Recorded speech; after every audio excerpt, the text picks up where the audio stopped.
What's up, everyone? Welcome to Mike and In, week 10. We're here for another week of football. Great football, hopefully. We got our Niners in the rematch with our rivalry game going on. But how's your night going, my brother? It's going well. It's still afternoon over here, but it's going pretty good. Touche, it's dark over here already. I know, man. The time change it be messing me up. Yep, I that's get that. weird. Like I get off work now, and it's already like pitch black. I was like, Yep, oh, was I really here the whole day? yep, that's that Cali Boston dynamic. But that hour back last week, I was when they did it the other day. I was confused as hell. I didn't know what was going on. Yeah, me too. Cause I woke up and I'm like, okay, it's like 8 o'clock. Like maybe I could watch some football or get ready to watch some football, pregame or whatever. And I Yep, look at my phone. It's like only after 7. I'm like, why am I up so early? yeah, no shit. I woke up. I think it was like 8 or something. No, I think the clock said 10. I'm like, all right, whatever. Let me just get my day started. I realized it was like 8:50. It was Yeah, just that's what messed me up. 'Cause I look at the microwave clock. And it's like it says one thing. I look at my phone and it says another. I'm like, okay, hold on. What's going on here?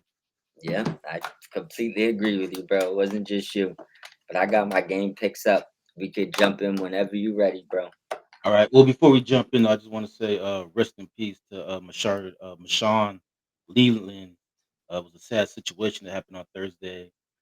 He committed suicide. So, Yeah, rest, shout out to him and his family.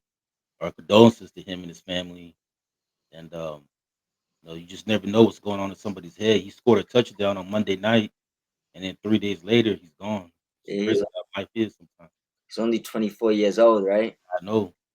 Yeah, When I saw crazy. that he was born 2001, it was like, damn.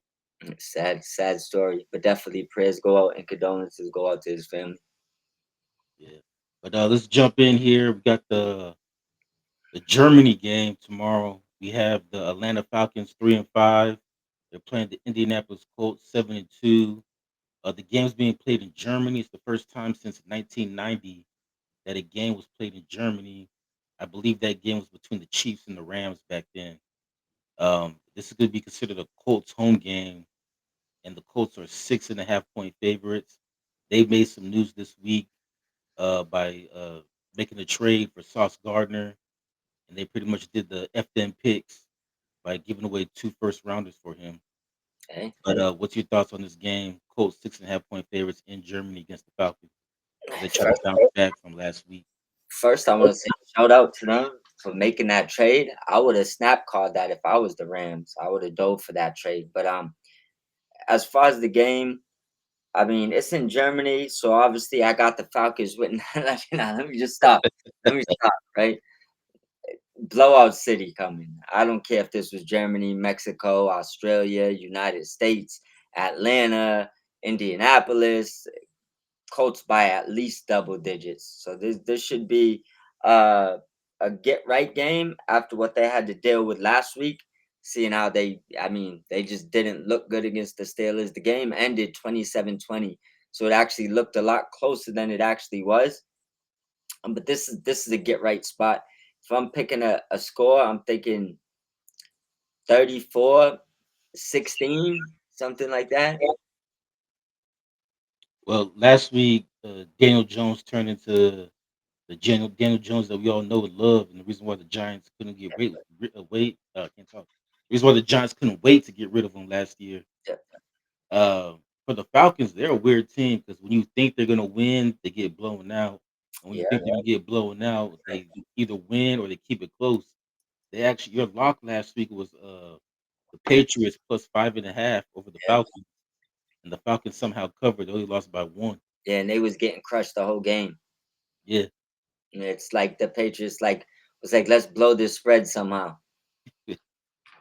But yeah, so I don't know. I agree with you. I think the Colts are gonna win, but with the This Falcons, it's hard because it's hard to really judge this team. So I'm gonna stay away from the point spread.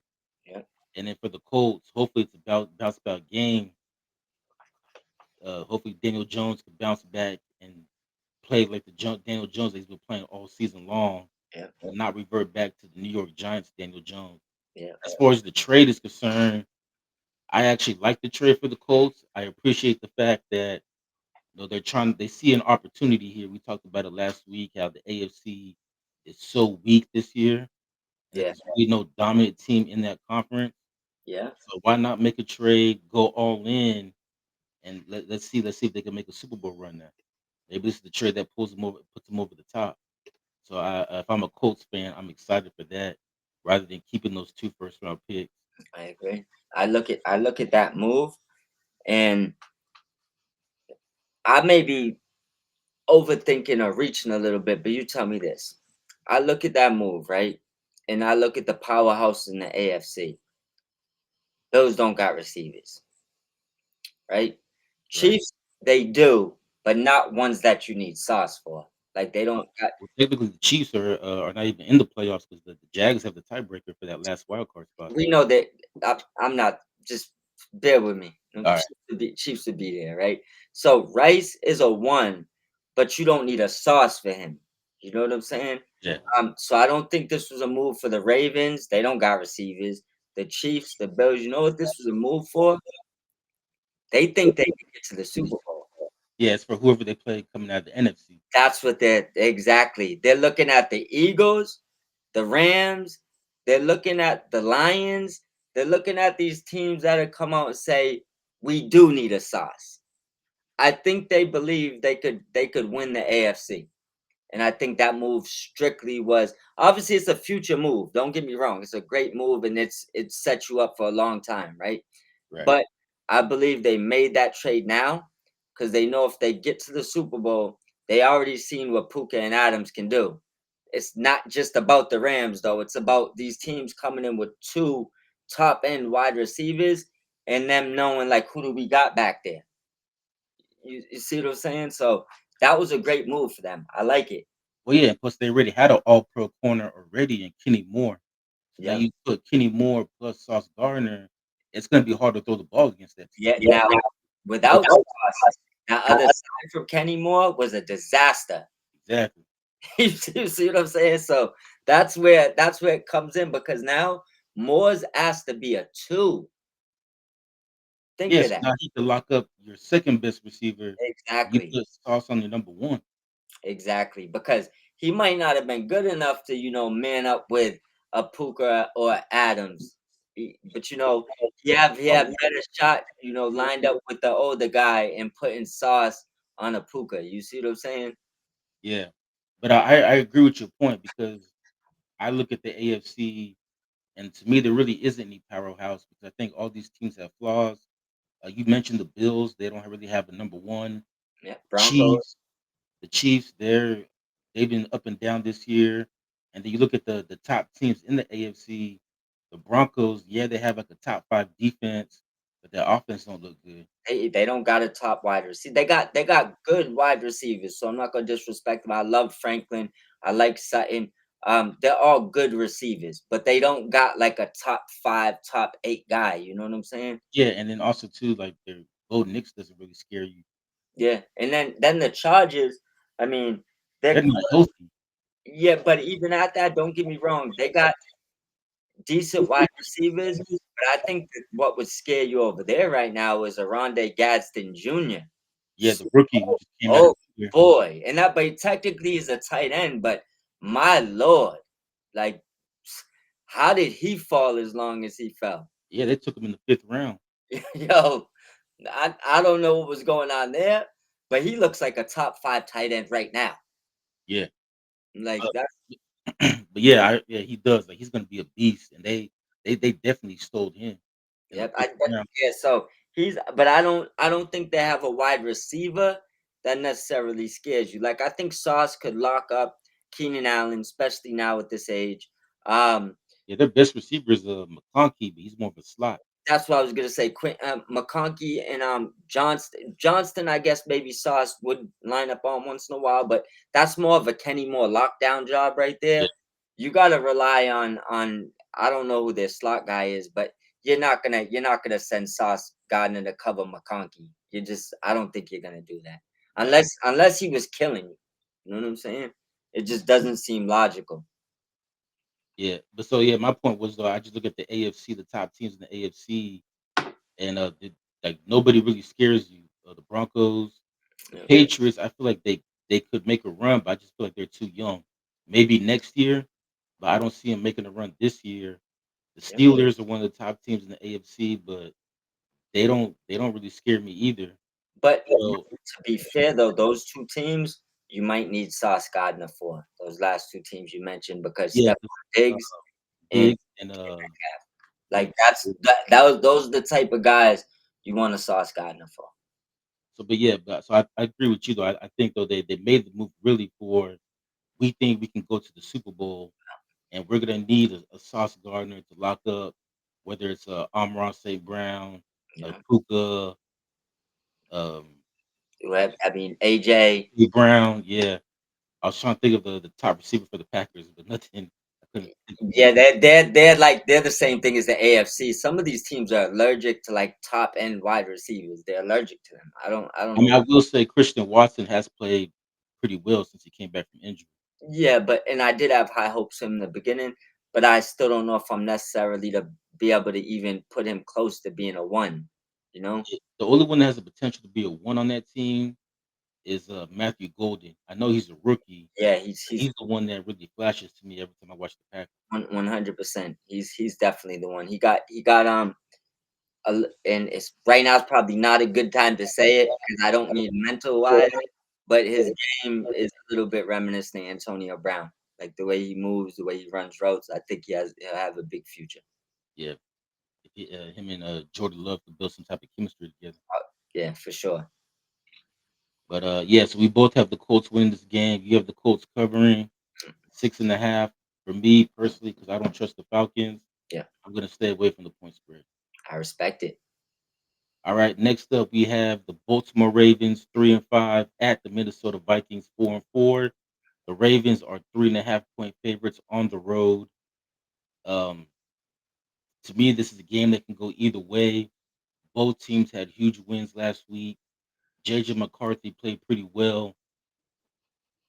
The Vikings defense got after Jared Goff. I think they sacked him like 5 or 6 times, Oh, and they they was beat the at that Lions. point.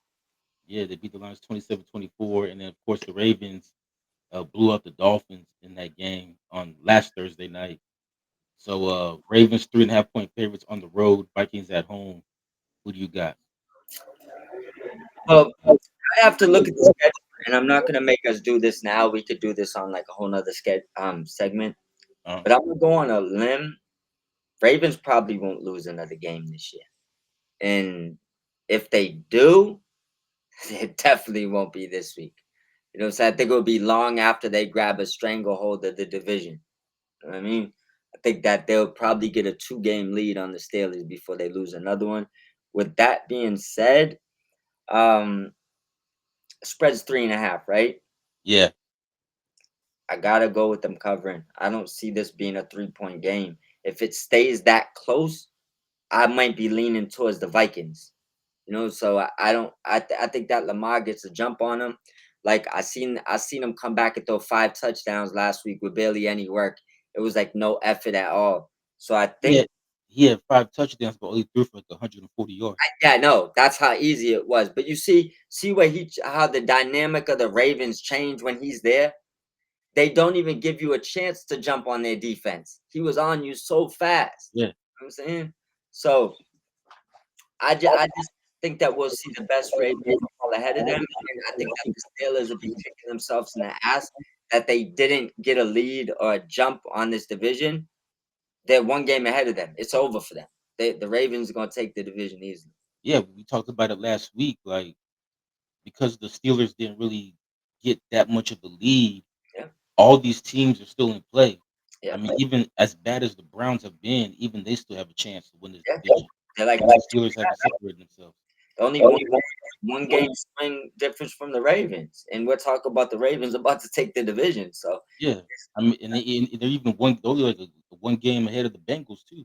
yeah, and the Bengals don't sleep on the Bengals because if Flacco's had them in every game, they haven't lost because of him. You know what I'm The saying? problem with the Bengals, their issue is they're about to have a mutiny on that team. Yeah, I You know. really have offensive players calling out the defense, like, "Bro, just get a Yeah, stop. Like, can you stop somebody?" yeah, The because Bengals are the first team in NFL history to score 40 points in back-to-back games and lose both. And then they also started trading away their best defensive players. I know they ended up, I think they ended up keeping Hendrickson, but point still remains. You let go of Logan Wilson, you let go of pieces on a defense that couldn't already stop anyone. You know what I'm saying? So you can't, like, Flacco's put up 35 plus points, I think, every game since he got there, it seems like. except for the first game against Green Bay. But I give him a pass 'cause he just got there like 3 days early. Fair to say, right? And that's probably why that's been scrubbed from my brain. But um you can't win with your defense putting up those points. It just comes down to had you have kept teams under 30, Flacco would have won you most of these games, right? The Jets game, they had all the way down to the last minute. Um, Last week they, back and forth battle down to, pretty much the very end when the Bears really the defense allowed the game to get, so that wasn't on him.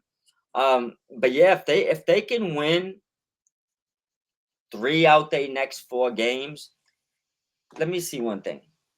Pardon me. Let me just double check real Well, quick. I got the Ravens schedule ahead of me, and I think you're right. It's gonna be hard for them to lose Yeah, any of they got an these. easy schedule. Yeah, so they got the Vikings this week. Next week they got the Browns. Then after that they got the Jets. Then after that they got the Bengals. Then they have the Steelers. Then the Bengals again. Then they have the Patriots. That might be tough. Then they're at Lambeau. They have to go to Green Bay, so that might be tough. Yeah, And the end of the season at Pittsburgh, and that game right there could very well decide who wins that division. yeah. I mean, the thing is this. This is what I'm looking at, right? The Bengals are 3-6, right? Yeah, And it's week 10. They're not playing this week. So you got one, two, three, four games, right? All right. So just put it figuratively speaking. If their defense can stop anyone, they got a chance in all four of these games. Maybe not, ah, hard to see it with the Bills, but I'll just say they got a chance. If they could put up 30 points on all these teams, they got a chance. You just got to play some defense, right?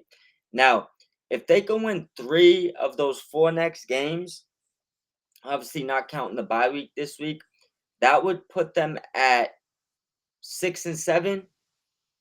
And Joe Burrow has a chance to be there week 15 for that next Ravens game. yeah, because Now, he's supposed to come back in December. yeah, now this if they have 6 wins, they'll be there. And I think that 6-7 going into week 15 playing the Ravens, they might, I mean, after that Ravens game, they got Miami and Arizona, my brother. So if they walk into that game 6-7 and they beat the Ravens, and that might be the Ravens season. And the Bengals might steal this division. Yeah, So it just comes down to I believe the Ravens will win all their games, so I don't think that's really possible. Um, but if the Bengals win three out the next four, I think Joe Burrow will look at it like, look it, I'll get us the 9 wins and we'll see what happens. If they don't win three out the next four, he's shut down for the season. It makes no sense. I agree. I will say this about the Ravens. So the only thing that scares me about them as far as winning out, yeah, they have the easy schedule, but that defense is still terrible.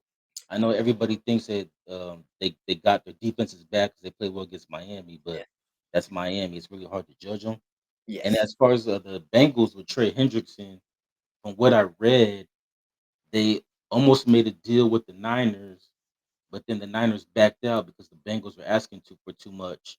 And I think the Bengals overplayed their hand because remember in the offseason, they only signed Trey Hendrickson to a 1 year deal. Yeah. I think the Niners are looking at like, okay, we can keep our two first round picks and Yeah. just sign them in free agency.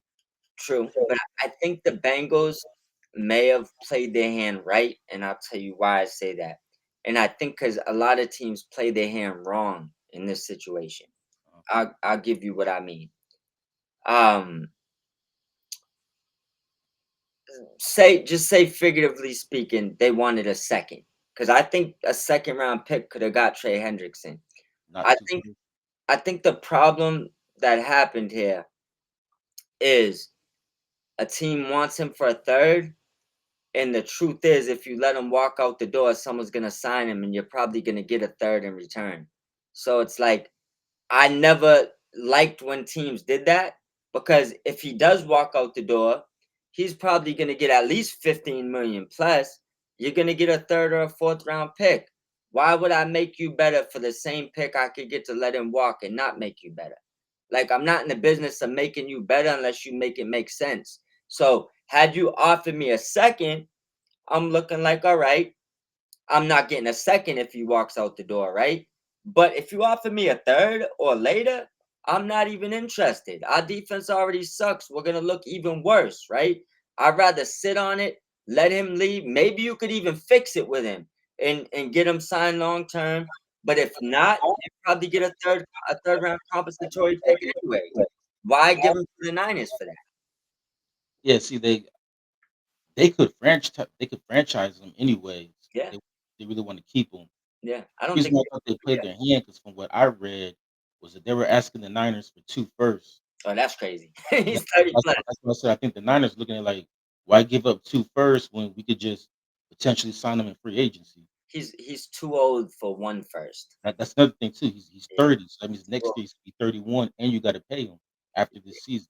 He's too old. Don't get me wrong, I'm a lot older than him, but he's For football standards, he's too old. football standards. He's like double my age. You Yeah, know what I'm saying? So, like, I think if they offered, they could have done it, and I'm glad they didn't because I didn't want to see him go to the Niners.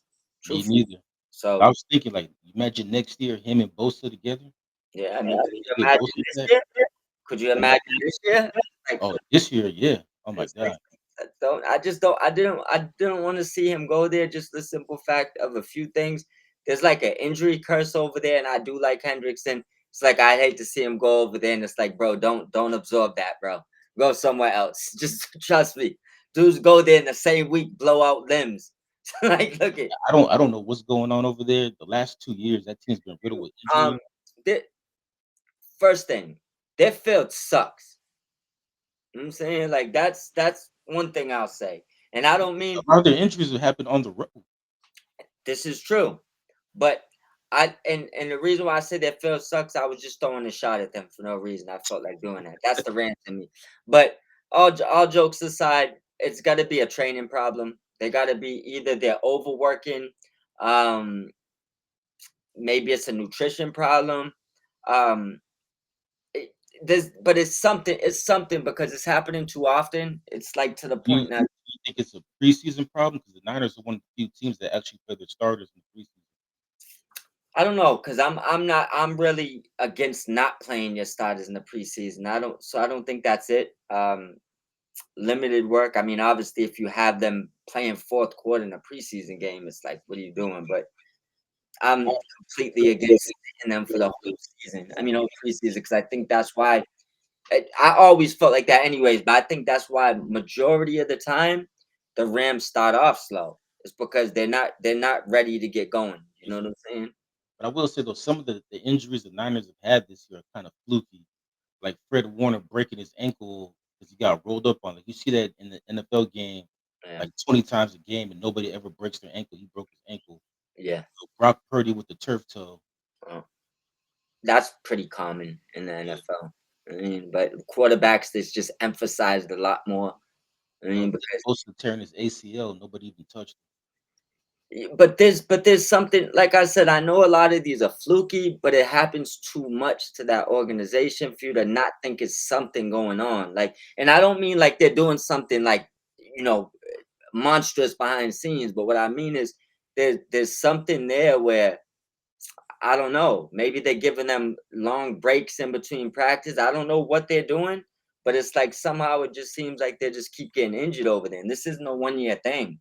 Like it's like every year. Yeah, I will say though, this is Kyle Shanahan's best coaching job though. Oh, for sure. For Yeah, sure. but we'll talk about them later. Yeah. But yeah. So actually, I haven't given my opinion on this game yet. So I think the Ravens will win this game. I think they will cover the 3.5.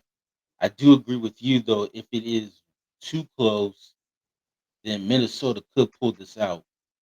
Yeah. JJ looked good last week.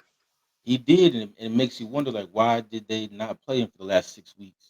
I have a funny feeling that the past couple of weeks it was more about coaching him up behind scenes than it was an actual injury.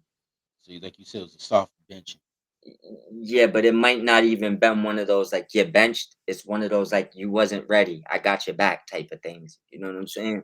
Like because I seen his confidence coming high that first week he played, and then it looked like he started losing it, and now it looks like he got it again. So I feel like they might have just pulled him to the cut. They look, slow it down. Let's work on a few things, and we'll put you back in a couple of weeks when you know a little bit more comfortable. Because he looked ready this week. He looked a lot better than he has the whole season. Yeah, but yeah, I think it's one of those things though where it's either Baltimore.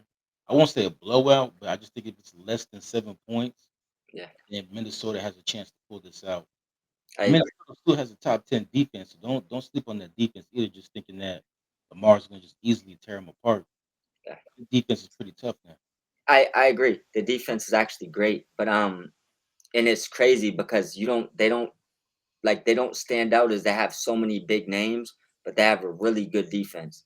Um, and not saying they don't have names, but it's not like big Off the names. top of my head, the only one I could think of is Harrison Smith, and I just know him because he's been there for so long. And mind you, he's like at this point just there. You know what I'm Yeah, saying? So it is what it is. But one thing I wanna say why I think the Ravens will win this easily, and I think one thing that people didn't understand when it comes to the Ravens defense, make sure I'm gonna make sure when I say this, people, and I'm not talking about the 2000 Ravens defense or any of those top five Ravens defenses. I'm talking about the past couple of years Ravens defense, right? Maybe that's who they was. Maybe because I think when Lamar's and what I mean is they're not that good. I think Lamar mass efficiency. And what I mean is this long drives, he does those. Puts points up, he does those. Um I feel like it just always puts the defense in better spots and he motivates them. Cause you got a Michael Jordan on the field, you know? When he wasn't there, three and outs was coming way more often. You know what I'm saying? And I feel like the defense might have just got exposed. They're not good. You see what I'm saying? well, my only So pushback though would be though when Lamar before Lamar got hurt, the yeah, defense was still playing bad, and Lamar himself was struggling because he his last 2 games before he got hurt against the Lions and the Chiefs, yeah. he did not look good in any one of those games. And listen what I'm trying to tell you. That's why the defense was so horrendous. Because if Lamar don't look good, you can't hide how bad they are. Exactly. Typically, he's Superman. That you get what I'm saying? It's like Yeah. I feel like he puts up points. He takes 10 minutes or 8 minutes off the clock, and he puts these teams in positions where it makes it easy for the defense. Now, if he's not playing good or he's not playing, I mean, their defense, I think he might have just been hiding a lot of it. I don't think they're good. You know what I'm saying? I don't think they're good because they played good this week. I don't think they was good last year. You see what I'm saying? I think that he might just be hiding. I mean, you could be right. I think what takes people by surprise when it comes to their defense is that last year they had a top 10 defense, and this year it just hasn't looked the same, even though they have the same exact core as last year. Mhm. And I just when it came to the come down last year, they just weren't that good. You know what I'm saying? Like it just is what it is. Like I said, I think that when you have Michael Jordan on one side of the field and he's going up and down and he's putting these offenses in predicaments, it's probably making your job a lot easier. If he's not, oh boy, watch out. No, but that's a great point because like Uh, I mean, think about the greatest show on turf years. Yeah, Those years, the Rams defense was bad, yeah. but our offense was so good that it masked it. And there's one other thing that bad defenses somehow or can not somehow. This is why they can. When you're jumping on teams and you're putting up points and the other side has to take risks, that bad defense will get turnovers. They're still Yeah, NFL players. So when they put you in pass heavy, packages and things start going bad, that's when things go bad. Interceptions come, people are in their head, they're fumbling. And now that bad defense, you didn't say they couldn't capitalize. We're just saying they're not a good NFL defense, but they're all NFL players. So when you start throwing shit up, they'll get turnovers. And I think that's what saves some of these defenses and makes them look a little bit better than they are. Exactly, especially when you make them one dimensional. Exactly. Exactly. And that's what not to go ahead, but that's what I without even saying teams, that's why some teams focus on strictly the run because you turn them into a pass heavy offense, you know? Like if you can make a team one dimensional, you can beat them. All right, so we'll move on now. So we have the Buffalo Bills 6-2 at the Miami Dolphins 2-7. The Dolphins are, excuse me, the Buffalo Bills are 9-point favorites in this game on the road. I'll be quick. When these two teams played each other earlier in the year, I think it was week 3. It was a close game. I do not see this game being as close. I think Buffalo will win this game, and they will definitely cover the 9 points. Hmm. And then the Dolphins, they fired their GM last week. Yeah, People are surprised that they kept the coach, but I think Mike McDaniel's still going to get fired once they hire their new GM. yep, and they loaded off some talent too. Yeah, Uh, Sad part about these teams is these are the teams, not just them, but I'll be fast too. First of all, I match you everything you say. Bills will win this 9.5 ain't enough. This will be an easy game. But what I don't understand is the only thing I gotta say here, and this factors into a couple of the other teams we was just talking to, Bengals included. When you can't stop nobody, trading your best players on defense, I don't know. And like I said, Dolphins did what I told you I hate. They gave away Jalen Phillips for a third round pick. Where I feel like if you had just couldn't have made it work and you let him walk, you're gonna get a third or a fourth. So probably more likely a fourth. But if someone does jump and pay him, you're getting a third. So to give him up for a third and still eat most of that money, logically, it don't make sense to me. So that's how I look at those things. But the well, Dolphins. you know why that move didn't make sense to you because they made that move without a GM. So the Eagles probably got one over on them. Well, to be fair, shout out to fucking Howard. He gets one up on everybody. So don't call Sneed. We don't want you nowhere near us. All right. Now, but yeah, this could be a trolloping.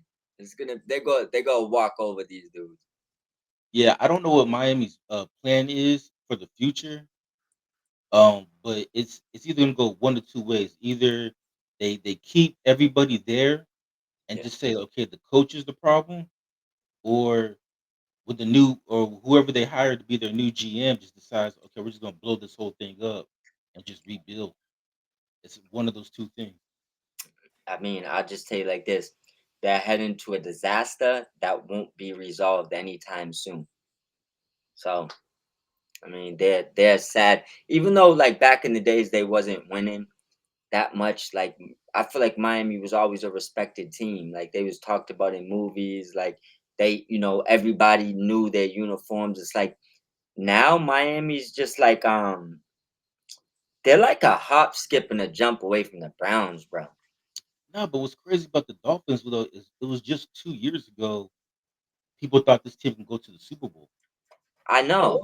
But I Yeah, feel like just 2 years ago they thought the Browns could go to the Super Bowl too. Sometimes people are just delusional, you know? yeah. I mean, like the future looked bright for Miami because they had a young team, young quarterback, and unfortunately, like Mike McDaniel, he just lost the locker room. Like they don't respect him. When you have players not coming to meetings, they don't respect you. Well, I that's definitely a part of it. But my thing is, I think Mike McDaniels is going through what Sean McVay went through at one point, and he's not obviously not nowhere near the coach that Sean McVay is. And Sean McVay learned how to adjust where Mike McDaniels didn't yet. Not saying he won't if they keep him, but they caught up to you. That prolific offense you have, defenses ain't falling for it no more. Like you got them for a couple of years. It's kind of like Belichick put an end to that with McVay in the Super Bowl. Like, get out of here with that. And then it was like shit. He had to find himself. He had to go through a little bit of emotion, right? And he's probably a top 5 coach right now, easily, right? Some would say top 3. Some would say the best coach in the NFL. Mike McDaniels is like mid tier towards the end of it. So can he bounce back? Can he adjust? Can he change what they caught up to in his offense? I don't know. I don't personally, what I've seen, I don't think so because he's not the, and don't get me wrong, you could be a bad speaker and super ill behind scenes, but the way that you hear him talk and the way McVay used to talk, it's like McVay knew he was messing up and what he needs to fix. McDaniel seems a little lost right now. That's all I'm saying. I think for McDaniels, he's gonna have to take the Robert Saleh route, which is go back to San Francisco, get your old job as the offensive coordinator back, stay there for maybe a year or two, and then hopefully the team gets good enough to where somebody says, "Okay, let's give him another chance to be a head coach." Yeah. It's like even Robert Saleh, even though I didn't really think he was the problem with the Jets, but I think he's kind of rebuilt himself in San Francisco because despite all the injuries, despite all the players they lost in free agency last year, he has that defense playing pretty well. How How about about how how about about this? Bring him to the Rams. Just, I mean, figure it out. Tight ends coach, QB coach, running back coach. To have another good offensive mind over there would be great, and I'm sure Sean could help him get another coaching job a lot faster than Shanahan can. Well, So I just said the Niners because that's where he came from, and I'm pretty sure seeing what Kyle did for Saleh, I can see Kyle doing the same thing for him. yeah, I just thought that when he was over there, we wasn't beating them at all. So I just I know that's all I'm telling you. I remember. I remember. So just stay in Miami or just come on over to LA. They You know what I'm come to saying? LA, come to Southern California. Yeah, come to Southern. I mean, I wouldn't mind having him for a position coach. You know what I'm saying? Because I think him and McVay could do some great things.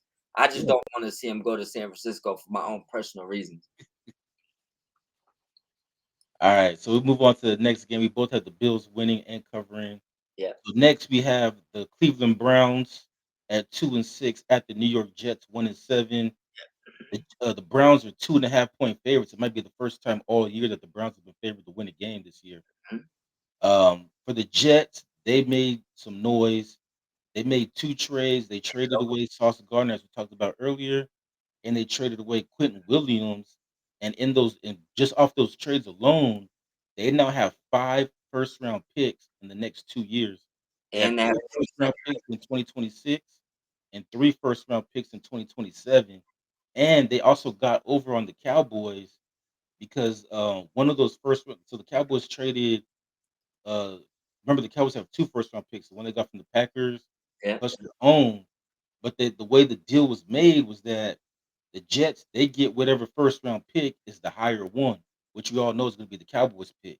of So I course. don't know why Jerry made that deal. Like, if I was Jerry, just give him the Packers pick because you know it's gonna be lower. Why Yeah. give the Jets the option to choose? That doesn't make sense to me. No, that's the cockiness in him.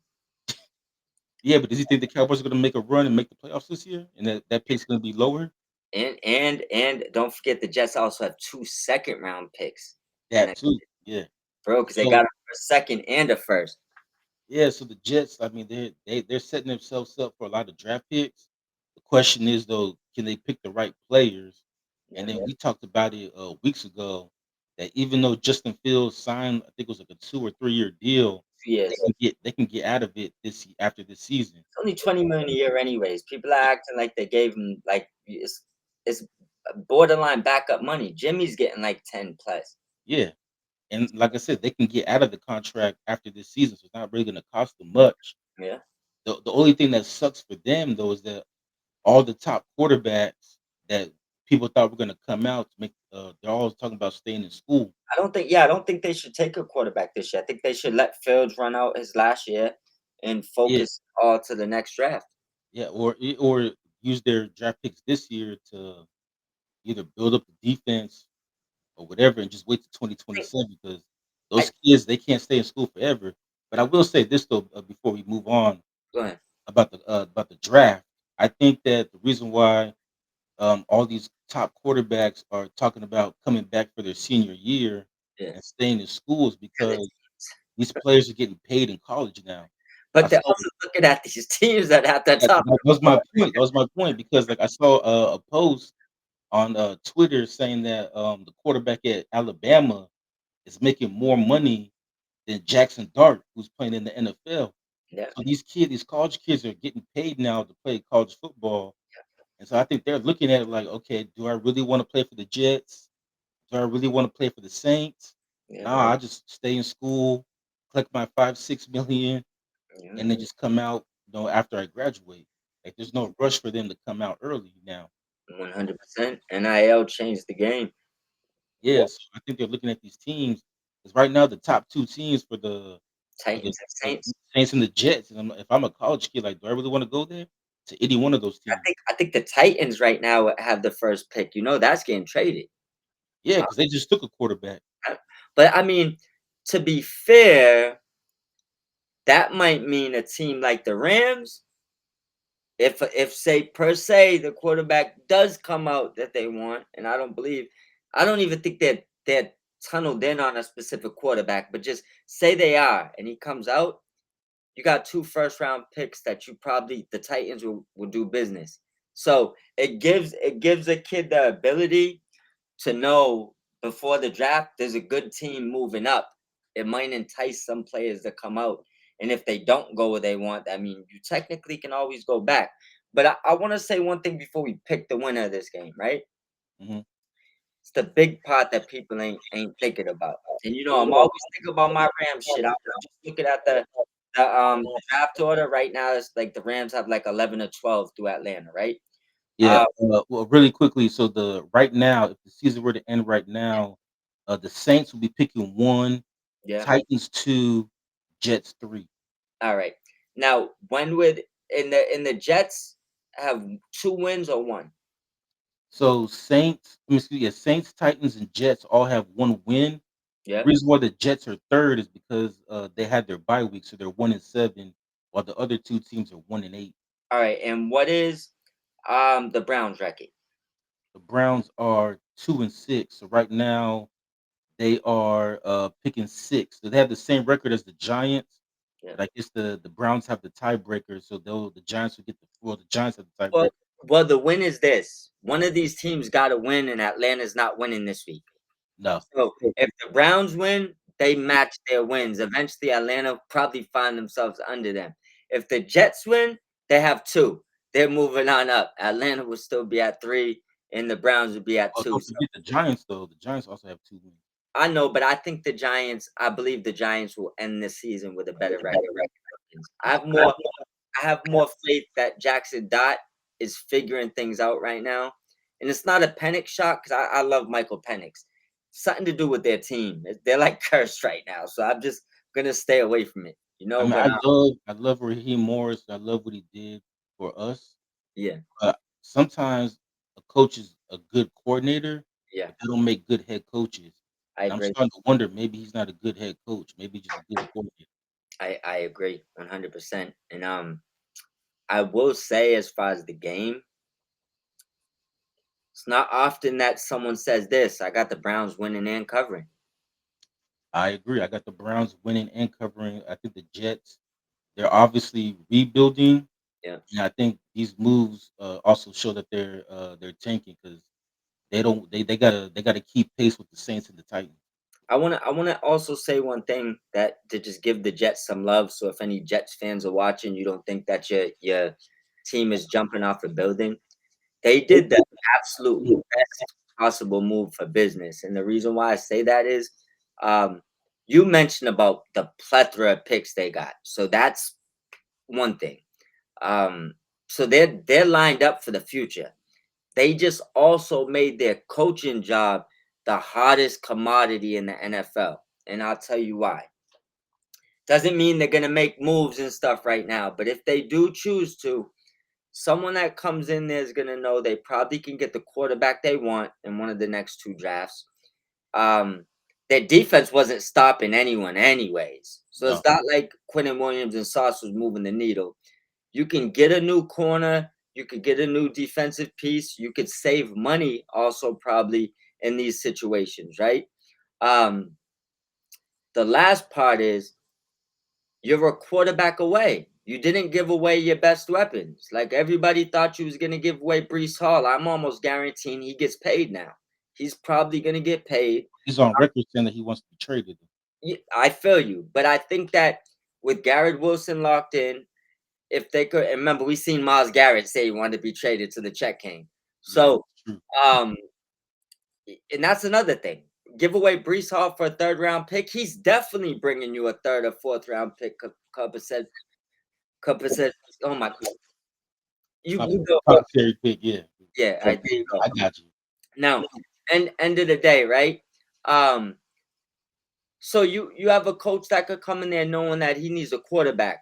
He got a young tight end. He got a running back. If you could save that, you got Garrett Wilson, a few pieces away from being a capable offense, right? And on defense, they wasn't stopping anybody. It's full rebuild. So if you with That's those one thing that picks, surprised me how that defense regressed under Aaron Glenn.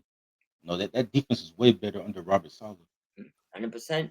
But at the same time, all I'll say is this: that move set them up for the future, and they kept their young core on offense. So if I was them, I'm drafting. I don't think I'm going quarterback in this next year's draft unless one slips late and I get a good steal. I'm taking the best available playmakers, letting Fields run out his last year, and going into not this year, coming up with the next year's draft. All you need is a quarterback. If this year, if you can hit with a cornerback, maybe one more wide receiver, get some O line and D line pieces, you just got to draft well. And honestly, the truth is the Jets draft well. They just can't draft quarterbacks. Yeah, well, this year it's going to be a one quarterback draft. Looks like the top quarterback is Fernando Mendoza of the University of Indiana. Yeah. So whoever gets that number one pick, whether it's the Saints or the Jets, that's who more than likely they're going to pick him. I, That's, I wouldn't do it if I was them, and I hate to say it. And you want me to tell you why? And this might just be like a hex or a omen. I hope I don't do it to them. But I seen somebody running, draft things, and they had the picture of Mendoza in the Jets jersey.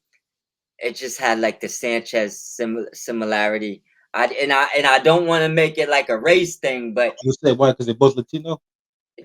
that's what I said. Don't want to make it that, but it's just I don't know if that's the right direction to go for them. You might want to wait a little bit. You might ruin that kid's career. Is all I'm saying. If the Saints get the number one pick, they're definitely going to take him. Yeah, but see, I think he'd be good in New Orleans. I think New Orleans is eh, more adequate to run a franchise at this point. You know what I'm saying? Like, look, they're competing with nothing.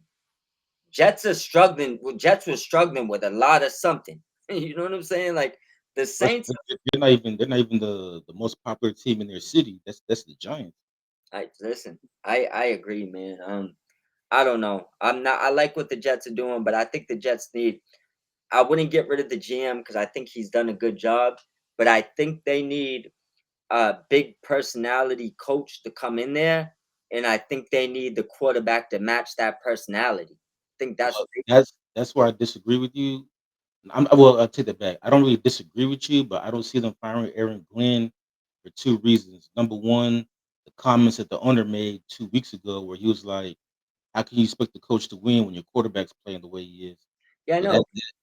But that see, defended Aaron Glenn, and then also too, it's hard to fire Aaron Glenn when you just traded away his two best players. I think they're going to go the Detroit Lions route, where remember Dan Campbell started out 0-11, and they got a lot of picks from the Jared Goff trade, but they also got more picks that same year, trading away, TJ Hawkinson. And people like, well, what are the Lions doing? If they're just like tanking the season, yeah, and they were able to use those picks, got some great players, and now we see Dan Campbell. He's considered one of the best coaches in the league. yeah. So maybe the Jets are going that route, just giving Aaron Glenn some more time. I agree. I just say if I was them, I'd bring back Rex Ryan. Stop playing this carousel. Rex Ryan had you in like three AFC Championship games in a row with Mark Sanchez as his starting quarterback. Like, should have never let that man leave that building. The He only also the only thing I actually agree. I think Rex Ryan would make a great coach, but do you think the fact that he's been gone for 10 years is too long? nope because he he basically set some core values for football. So O line, line, great defense. I don't know if he's ever had a bad defense. You see what I'm saying? So Yeah. you when you go to O line, D line, he's gonna build that. He knows the value of having stars, and he's a big personality. You know what I'm saying? Like it's hard for a guy like Ryan to lose the locker room. He's just gonna trade the one he's butting heads with because he's a big enough personality to know that. I, I I would, and it can turn around, but I would say right now, from what I've seen, I don't think Aaron Glenn will turn this around. I don't see it happening. Yeah, the one thing that, to me anyway, that goes against Aaron Glenn is the fact that the defense regressed because he inherited a top 5 defense, Yep. and they haven't looked top 5 this whole season. And He also he's supposed to be a defensive guy. he also inherited great skill players on offense, and sometimes can't score points. Yeah, So, too. I mean, there was also a few times too where you can't blame Justin Fields where you wouldn't let him throw. You know what I'm saying? It's like, bro, you're not even giving him nothing to work with. Like, it comes back to that before halftime stuff where they just kept running the ball. Hold on one second, bro. Yeah.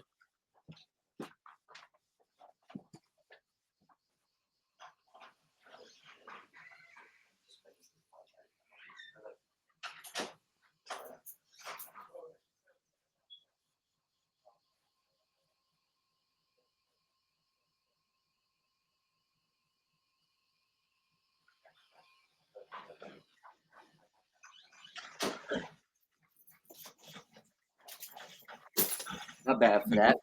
Sorry, people. I had my people downstairs knocking. But where was we just at? Oh, Aaron Glenn. The Jets, yeah, Aaron Glenn. Yeah, I just personally don't see him turning it around. And he got like the Jets weren't necessarily a bad team. And the one thing that I feel like Aaron Glenn's being let off the hook for right now is this. Um, you chose to let Aaron Rodgers walk out the building. Now, you also kind of disrespected him the way you did it. Now, not only that, Aaron Rodgers has looked a lot better than what you had going on at quarterback. And we talked about this earlier how an Achilles typically takes 2 years. This would be the second year, right? He rushed back, played last year, I wouldn't say necessarily played terrible, but didn't look that good. Now, I'm sure Aaron Glenn had a big part in choosing Justin Fields as well. So let's not blame this quarterback now when honestly, I think Justin Fields has been kind of given a shit hand this year.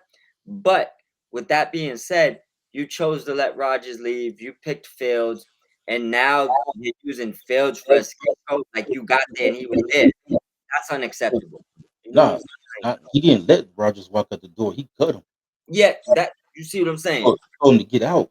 He said, "Fly through here so I could cut you in person." That's Yeah, like, and I'm taking Justin Fields, but when Justin Fields don't work, we're gonna say it's not my fault because the quarterback's like that's you yeah, see right that was messed up what they did to Rodgers though. 'Cause Rodgers was thinking like, "Oh shit, okay, I get to meet the new coach, introduce myself." Like, nah, I just flew out here just to say you we're cutting you. You gone. that's You just fired. crazy. He said the reason why I had you actually fly down there is because I know you got stuff in the locker still. You Yeah. gotta get that shit out of here. I just want to tell you face to face. And I don't break up with people over text. Man shit, man shit. I mean, All right, let's move on. yep, So the next game we have the Jacksonville Jaguars 5-3 at the Houston Texans 3-5. The yep. Jags are only 1.5 point favorites. I'm actually surprised that the point spread is that low, seeing how CJ Stroud is out. Excuse me, CJ Stroud is out Yeah. with the concussion. So it's gonna be Davis Mills. And Davis Mills, I mean, he drove the ball They on actually the red zone. They no just kept bullshit. kicking field goals. Their offense might have looked better last week with Davis Mills. I'm not saying he's better than Stroud, but whatever they was doing, it looked better. They was Yeah, moving the but ball up and down. they couldn't get touchdowns. They just kept kicking field goals. But hey, some of those games with Stroud, they couldn't get anything. He at True. least was moving the ball. That's all I'm saying. But yeah, Jags they made a move too. They traded for Jacoby Myers. That was a I good don't move. that move to me doesn't really move the needle for me. Looks But like it looked like an overpay too. But yeah, to me they panicked because Travis Hunter got hurt. Yeah. So it's like, okay, we need a wide receiver too. Let's get Jacoby Myers. And Thomas is hurt, Yeah, I mean they haven't really been using him anyway, even when he was healthy. and that's fair to say. That's fair to say. But yeah, so Jacksonville only a point, a 1.5 point favorites Yeah. on the road. I'll be quick. I think Jacksonville wins this game, so obviously I think they cover the 1.5. Yeah. Um, they're they got bigger fish to fry. They're trying to keep pace with the Colts. The Yeah. best thing that happened to them last week was that the Colts lost. Now they're only one game back of the division, and they gotta keep Kansas City at bay and hold them off as they're trying to keep that wild card spot. Right now, they have the tiebreaker over Kansas City because they beat the Chiefs. Yeah. So they have the wild card spot. While the Chiefs, if the season were to end today, won't even make the playoffs because of that loss to the Jags early in the season. So this game is way too important for Jacksonville to fuck around.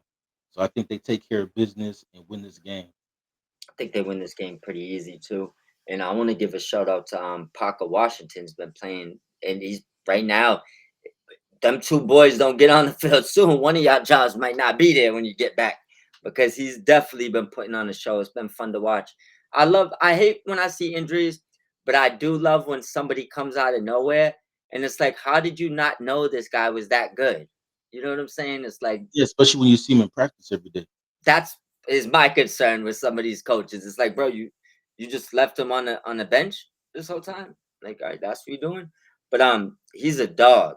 I expect him to have another great game this week, and I expect I don't think this will be a runaway because it's a division game. Um, and I don't think either one of these teams are overly great right now, to tell you the truth, especially with the injuries the Jaguars have. So I'll say the Jags cover. I think this will be a close game. Oh yeah, I think I could see this being like a 17-10 Yeah, or like 20-13 type of game. it's gonna be one. Yeah, but I mean the point spread is only 1.5. I think Jacksonville easily cover 1.5. Yeah, yeah. If they win by 1 point, Oh yeah, I that'd mean so. be terrible. Yeah, I think they can get the 1.5. All right, and then we'll probably okay. So we'll move on to the next game. We yeah. got the 7-2 Patriots at the 6-2 Tampa Bay Buccaneers. The Bucks 2.5 point favorites over the Patriots. Um, this to me, this game might be game of the week potential. The Bucks coming off a bye, they're getting some of their players back. The Patriots right now on a 5-game winning streak, but they're the underdogs in this game. I'll be quick. I think Tampa Bay wins this game, and I think they cover the 2.5. I do think it'll be a close game, but I think it'll be well, since it's the Buccaneers, they'll probably win like on the last second field goal. That's what they've been doing all year. But I think it'll be one of those type of games. That's their MO. Another wide receiver. I want to shout out Tez Johnson because another one is like he's doing his thing. Uh, Bo Nix's little brother, Yeah, there you go. You know what I'm saying? So his he's adopted definitely brother. so he's doing his thing with it's also good to see Bo Nix and Franklin playing together. I know that's off topic, but Yeah. that's also pretty cool to see. I like when that happens. Same thing with a few other people, but Imagine their parents though, like your biological kid mixed to the NFL, and the kid you adopted mixed to the NFL. that listen, that's fire. That's how you got to do it sometimes. You got to let them know it ain't one in a million. We about to both get up in there now, right? But I got opposite things happen in this game. I forgot when it was. I think it was a couple of weeks. Might even it was within the past couple of weeks. I know. I said that I didn't believe the Buccaneers were for real, and they was playing a good team. It might have been the Lions, and I predicted the Buccaneers would get hopped on. But yeah, that was the Lions game, and you're right. The Lions And did. they did. I'm gonna say the same thing right now. I don't think the Patriots are not saying they couldn't be at the end of the year. I think they got a lot of talent. They might not miss the boat, not making trades at the deadline. They might be closer than they thought, right? So with that being said, I think the Patriots defense is real. I don't think they're great yet, but I think they're real. I think Drake May's real. I think their running game, if they could get Henderson going, which he's looked decent, better pass catching than between the tackles. But if they can get him going, get Stevenson back, Diggs, obviously is what he is. Hunter Henry's a stud. Douglas and Booty, pause, playing out their mind. You know what I'm saying? Mhm. I think Booty is hurt right now, but you get my point there. They're playing good all over the place there. I think they're more real than the Buccaneers right now. And that's not to say if Evans and Bucky Irvin and all of them was in the lineup, I might go Buccaneers. But I'm looking at Baker Mayfield missing mostly all his weapons. His starting running back, both his top wide receivers, well, first and third wide receiver because Abuka is back this week. So you got Abuka and Tez Johnson. He's running with a backup running back. But Not really. Godwin's not back from that ACL yet? No, not yet. So I'm not scared of their tight ends. I think that the Patriots will be too much for them on both sides of the ball. I'm gonna go with the Patriots to win this game. That's where I'm gonna land. I don't. I'm not. I'm just not. I'm not a believer in the Buccaneers like I was last year, and I'm definitely not a believer in them the way some other people are. I think they're gonna have a lot of trouble in this game. That I agree with you because a lot of people have the Buccaneers as a potential Super Bowl contender. Yeah, I don't see it because I've been saying this too all year. They've been winning a lot of close games and they've gotten lucky. yeah. And I just don't know how sustainable that is to win every game at the last second. It always catches you in the playoffs. It Yeah, always catches up to you. It's and like didn't the Eagles do that? Not the Super Bowl year, but a few years ago, right? Everything's close. Everything's close, right? Then you start losing at the end of the year. Then you're one and done in the playoffs. It's oh like no, I don't think it was the Eagles. It was the Vikings. there Uh, you go. There you winning. I think it was correct. Kirk Cousins last year. But yeah, Correct. they won. They won like 12 or 13 one possession games, and then in the playoffs, It they bit them in the ass. catches you at the wrong time, Yeah. and that's why I prefer to not be in those positions. And the fact that the Buccaneers are in them every week, it tells me that's who they are. You know what I'm saying? So that tells me that at any point, any team can get them because any one of those teams could have beat them, and not all those teams was good.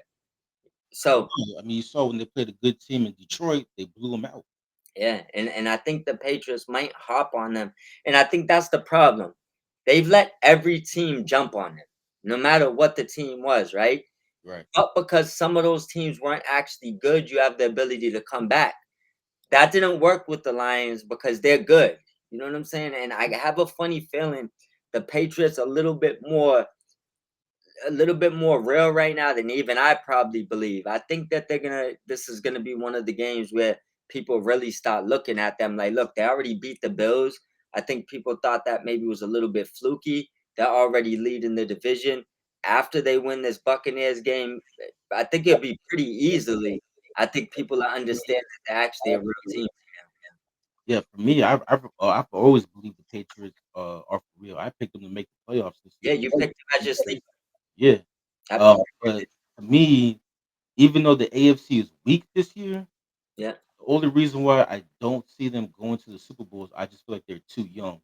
They need to get some experience first. They gotta kind of get over the, that's the hump, I guess. that's why I said I think they missed their boat. I think had they would have pulled the trigger and made a trade or two at the deadline, they might have realized a week or two from now you actually might have a Super Bowl ready team.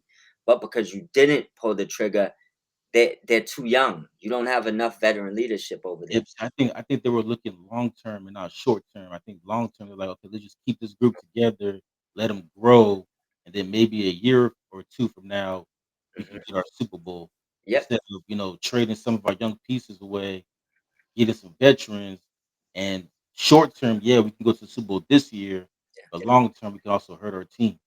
Yeah, but I think they did it the right way. I think a couple weeks from now they'll be realizing they're better than they thought they were. When Mhm. they're sitting at like 10-3, they'll be regretting not pulling in some pieces. Trust me. Like I think that in the back of their minds, whether they want to say it or not, they expect the Bills to come take over that division.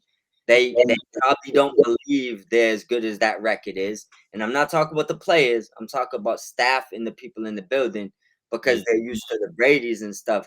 And I think once they hit that 10 wins and they still haven't lost another game, I think that that GM's gonna be kicking himself in the ass that he didn't make a trade at the deadline. Hold on, let me pull up their schedule real quick. I'm curious to see who they have Yeah. um up next or who they're playing next. So the Patriots, they got the Bucks this week. Next Thursday they got the Jets. That's probably a win. They have the Bengals. They have the Giants. They have the Bills. That They that have the right there is Ravens. a loss. They have the Jets, and then the end of the season with the Dolphins. So I think Out of their schedule, the only two potential losses they have could be the Bills and the Ravens. yep, and Even then, that would make them like 13-4. truthfully, they can beat both those teams. Yeah, So that's why I think that that GM should have looked at that schedule and been like, all right, what do I need? Maybe maybe they needed the Quinnen Williams. Not saying that the Jets would have gave him to you, but maybe you needed. I know they didn't need the corner because they got Gonzalez, but maybe they needed another wide receiver, or maybe another running back. You know what I'm saying? Maybe they needed to call Atlanta and see if they could get Kyle Pitts. My point is, there was moves that I feel they could have did that could have made them gave them a fighting chance. And if they get to the playoffs and win a game, you're not. I think this team, that's their cap. I don't think they could do more than that. Now, had you have brought a few things in, I think you would have been in a better situation. I can see that. I can see that. I mean, personally, the way the AFC is shaped up right now, Yeah, because it's so wide open, it all to me it's going to come down to seeding. How yeah, are all these teams seeded, and that'll kind of give you a better idea of who has the best chance to get to the Super Bowl. I agree.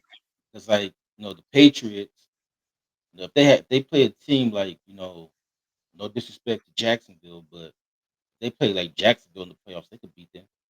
Yeah, And then whoever they play in the second round, whether it's like the Broncos or the Chargers, I mean they could. I mean, so they could easily, depending on how it plays out, this team could easily go to the AFC Championship game, and it yeah. won't surprise me. I mean, the fact that they beat the Bills and that the general manager didn't do anything to bring people in kind of tells me that he didn't think they could win this year, and he's only thinking about the future, and he's not going to risk that. But I just think I think they might have been a little bit better than he thought. Yeah, I think they probably overachieved based on his standards for this team. Yeah, for sure. And I'm saying I think they might just actually be that good. So that's where the line is kind of what side of it you're on.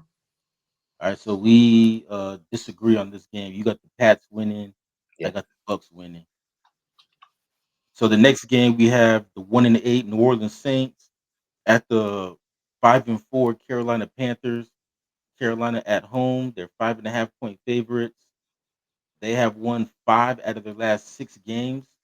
I think they're gonna make it 6 out of their last 7. yeah, They beat New Orleans easily. I was not impressed last week with Tyler Shuck, and I think that's why they made the quarterback change because Spencer Rattler is better than him. But yeah. I think they made the quarterback change because they want to get that number 1 pick. So I feel like they're tanking on the season, and the Panthers should win this game fairly easily, and they should cover this 5.5 point spread. I'll say I'll take the Saint. I mean, excuse me, Saints. I'll take the Panthers. Um, but I'm gonna stay away from the spread because I have a funny feeling it's gonna be a 3 point game. This is one of those games where the Saints might f themselves and mess around and win this game, and it cost them at the end of the year. So this is like a trap alert. But I'm gonna say Panthers win by 3 and don't cover the spread. Now, do you say that because it's a divisional game? What'd you say? I said, do you feel that way because it's a divisional game? Yeah, I just feel like it's a divisional game, and someone might make a play to make them win this game when they don't want to win it. And so it's like it's just one of those things, man. But I think the Panthers will win. I just don't trust that spread. I'm thinking like for some reason I see 23-20 all over this.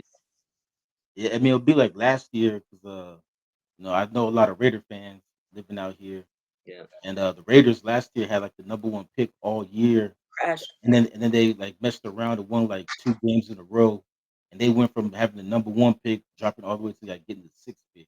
Yep, A lot of Raider fans were pissed off about that. And then the Patriots had the first pick and went and won the next game and lost the first pick. Yeah, so, yeah, I know a lot of Raider fans out here were mad. I'm pretty sure Saints fans feel the same way. Oh yeah. I can't imagine rooting for a team like that though, where like you want your team to lose. Yes, I can't do that. When my team's bad, I just don't watch, man. And I don't mean like I don't watch the games at all, but I'm not gonna watch and cheer for you to lose for picks. It's like I'm not into that. Yeah, especially when you really don't know how these players are going to turn out. I mean, just because a guy looks good in college, don't mean it's going to translate. I mean, 100%. right now everybody's after this Fernando Mendoza guy, and yeah, he's played well in college, but we don't know how he's going to be in the NFL. And what also makes you suspicious about him too was like coming into the season, nobody was talking about him. It's It's just now people are talking about him because all the other top quarterbacks are staying in school. So it's like, okay, he's a senior, he's coming out, so let's he's the consultation prize. yeah. Can't have nobody else, but you want him. It's like I wouldn't go down the ladder that far. That's why I said if I'm the Jets, I'm not doing it. I mean, like, give me the best wide receiver and best cornerback off the board, and let's go to next year. Yeah, because 2027, you're gonna have a chance at Archie, Drew Allegar, They're Carson loaded, Wentz. and they're loaded with first round picks. Yeah, So don't even think about it this year. Don't, because you're gonna be in. This is why the Jets don't achieve shit. You know what I'm saying? It's like you jump at that quarterback, and you're gonna set yourself back another 10 years, no matter what you surround him with. I mean, not saying that he's gonna be a bust, but what I mean is that's typically what they do. They select the wrong guy. It sets them back. They have him surrounded with all types of good shit, good defense, running back, wide receivers. You just have like you wasted a draft pick when now you know you have to give this guy 4, 3, 4, whatever amount of years. Where it's like, bro, wait till you know it's the guy. Don't draft a quarterback next year's draft. I wouldn't if I was them. well, Saints fans are hoping that they can get the Mendoza sweepstakes. Well, good luck to them. So yeah, you got the Saints covering the 5.5. Yeah, I have the Panthers covering the 5.5, but we both think the Panthers will win this game. yeah, So next up, we have the New York Giants at 2-7, at the Chicago Bears 5-3. The Bears are 4.5 point favorites. A lot of people online that I saw, well, I'll say Giants fans that I saw online were mad that the Giants didn't make any moves at the trade deadline because they want the team to get Jackson Dart some help. Unfortunately, I think the Giants just have too many injuries. But I think once they get everybody healthy, there will be a team. They'll be my surprise team to at least get a wild card spot next year. yeah, But as far as this year's concerned, I think they will lose to the Bears. I think the Bears will win this game. They will cover the 4.5. The Bears quietly made some moves, and right now they're in a three-way tie with the Lions and the Packers for first place in that division. So the correct. Bears, they're looking at trying to win the division here, not just make the playoffs. I still don't think they're as good as the Packers and the Lions, Yeah, but they're gonna at least be a playoff team this year. yeah. To me, the NFC is gonna be tough because you have three teams in the NFC North fighting for a playoff spot, and you have three teams from the NFC West fighting for a playoff spot, and all six teams can't make the playoffs. So at least two of those teams are going to be asked out. Yeah, So it's gonna be a close race here in the last 2 months of the season. But again, I got the Bears winning. I got them covering the 4.5. I'll be sure with this one. I got the Bears winning. I don't have them covering.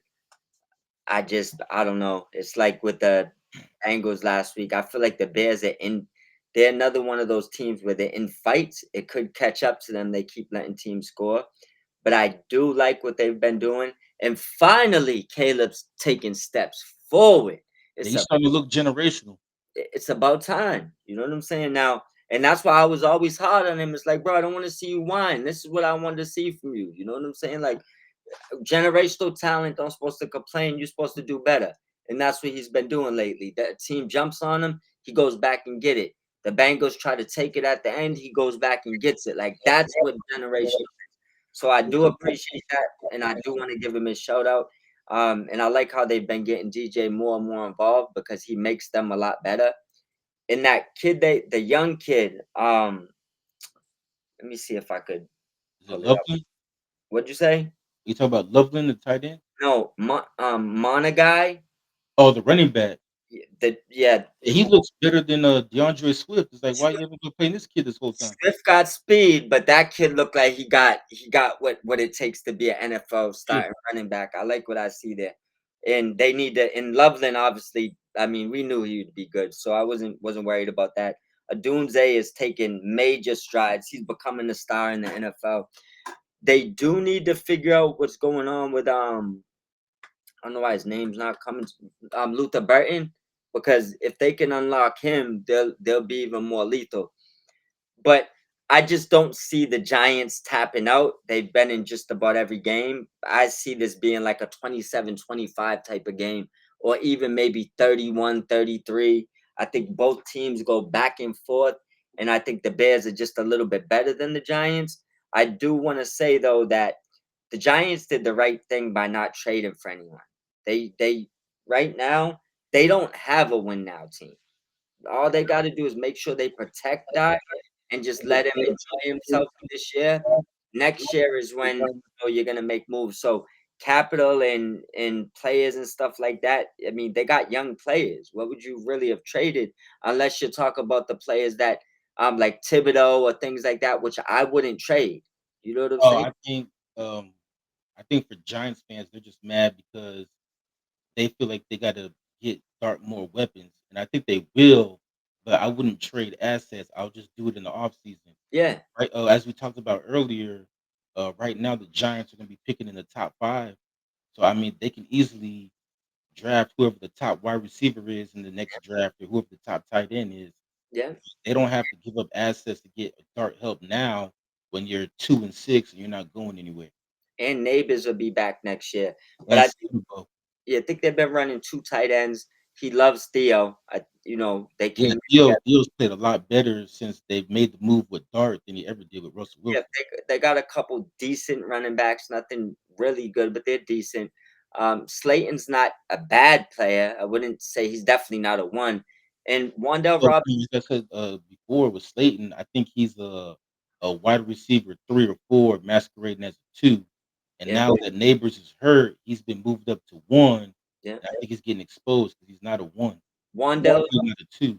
and I think Wandell's probably a three playing a two, but he's playing out his mind. So I, Yeah, I wanna I wanna give him his props, but I wouldn't have made trades if I was them because a lot of people that was calling the Giants, they wanted them to trade one of their young pass rushes.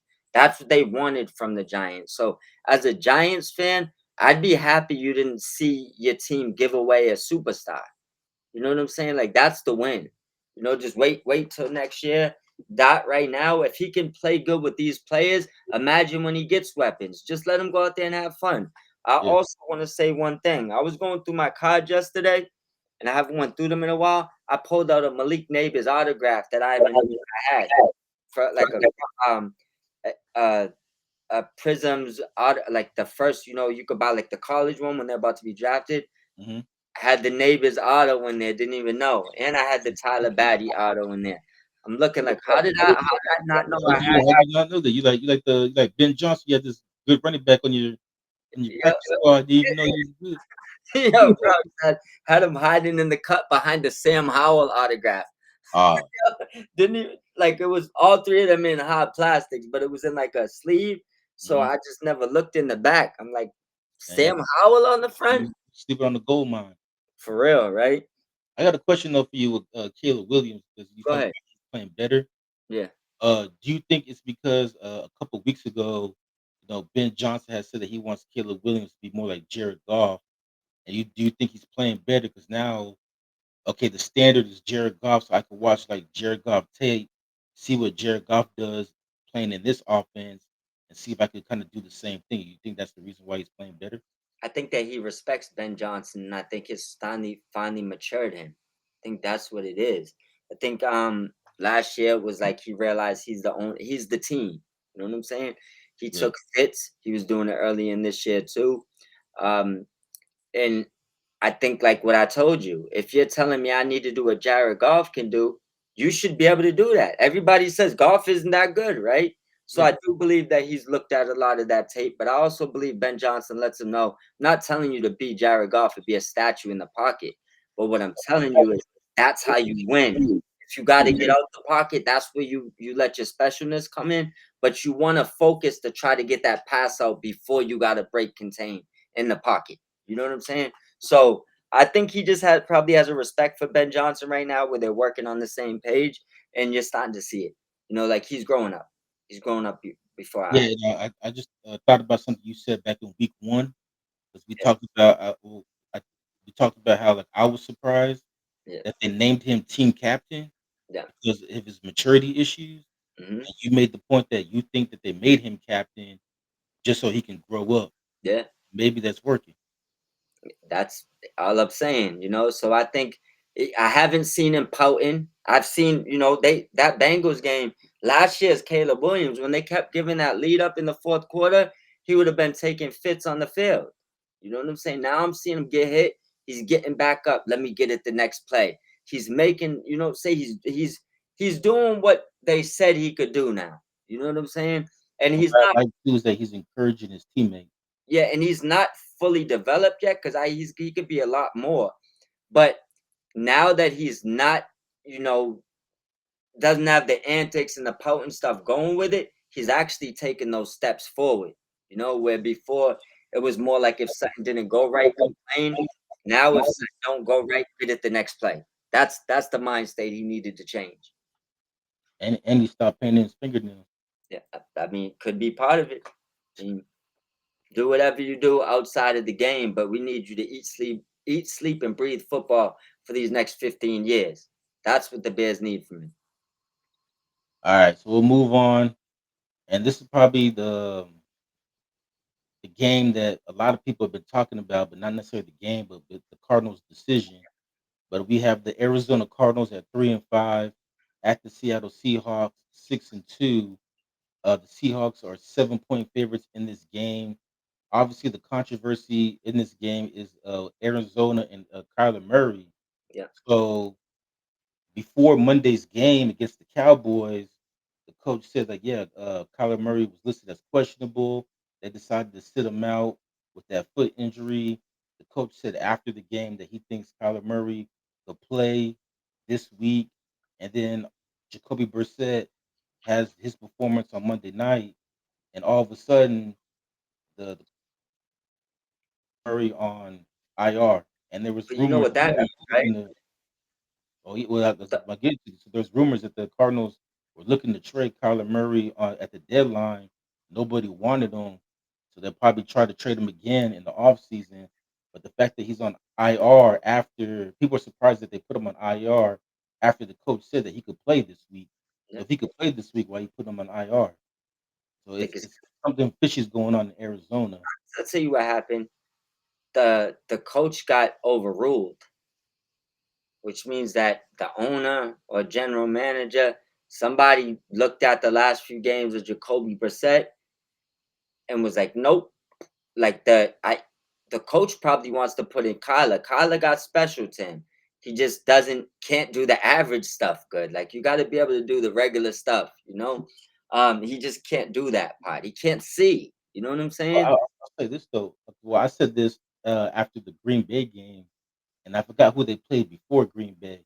But I told you, I said for some, even though they were losing, I said that this offense looks better with Jacoby Brissett than it did Yeah, with Kyler Murray.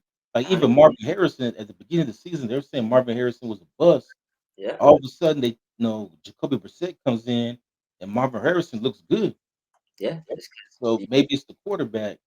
And I kind of disagree with you about the coach. I think the coach is in lockstep with the owner and the general manager as far as put him on IR because the coach he didn't draft. Actually, the GM didn't draft Kyler Murray either. It was a Yeah, different regime. So both the coach and the GM didn't draft Kyler Murray. They inherited him, and so maybe the coach is looking at like, okay, Jacoby Brissett is a career backup. He's not that good. He's not our future. But for some reason, he runs our offense. He runs my offense a lot better better than Kyler does. because he can So see over the maybe, whole line.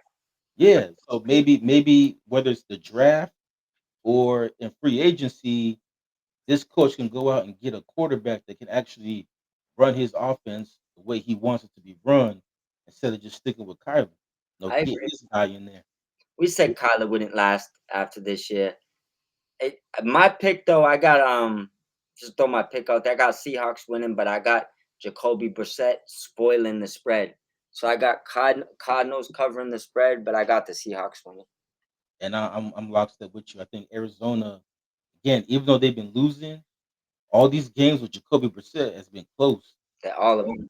Yeah, so I think they're gonna cover, but I just think Seattle's gonna win because they're the better team. I think they're both put up points too. I'm looking at this game like a 30-27, maybe 30-25. But I don't think it won't be by more than 7 by any means. I don't think. Nah, I think it's gonna be a close game. I think Arizona will keep it close. Plus, it's a divisional game. Yep. Divisional games normally aren't close, Yep. but for us, it's a game that unfortunately somebody has to win. So Yeah. Somebody gotta win it. Honestly, I'd prefer the Arizona, Cardinals win. You know what I'm saying? So it is what it is, but I just don't see that happening. But I let's mean, go Jacoby. Jacoby. Obi-Wan Jacoby. let's, let's go, man. All right, so the next game is a rematch of last year's playoffs. You have the Detroit Lions 5-3 at the Washington Commanders 3-6. The Lions are 8-point favorites. Jaden Daniels is out after dislocating his elbow last week. Good news. They get Marcus Mariota again.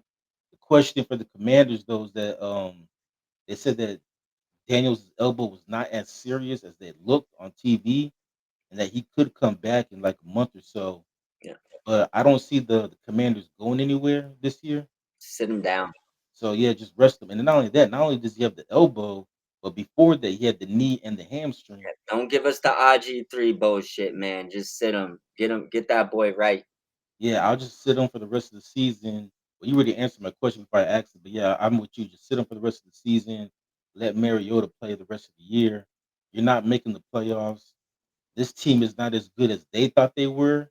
Nope. And I think you and I were right because we both said that we don't think Washington's gonna make it to the NFC Championship game like they did last year. No. I think last year was kind of a fluke. Yeah, I think they had to They do it. they went all in though and made all these trades and gave away assets trying to make a run at the Super Bowl this year, and it just hasn't happened. Largely because Jaden Daniels hasn't been able to stay healthy. But Unfortunately. Yeah. before you get your opinion in here, I'll just be real quick about the game.